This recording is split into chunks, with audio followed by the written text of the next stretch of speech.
Resilience, Julie Hooker, 2022.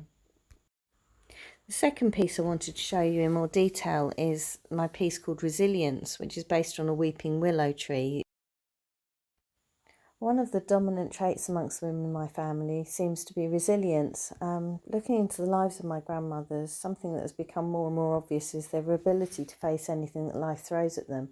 It's something that my daughter and I have certainly inherited, but it's difficult to portray. It was this resilience that I wanted to capture in this piece. I've chosen to depict a tree as a metaphor for resilience, in particular a weeping willow. Although their roots are shallow, they thrive in difficult areas and offer shade and protection. Nan had a huge weeping willow at the bottom of her garden. It shaded the orchard, allowing the apple trees enough light to grow, but providing a lovely shady area to sit or play in the summer.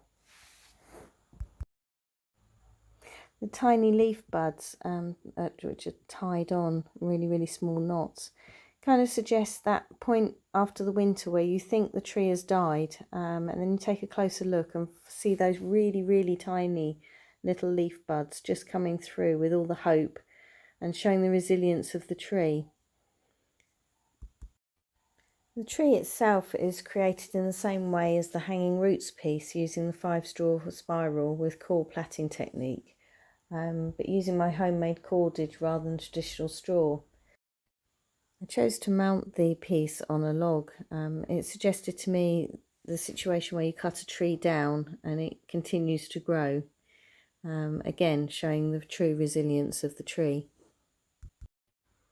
When making the piece, I chose to use Nan's sewing scissors and some of the supplies from her sewing box.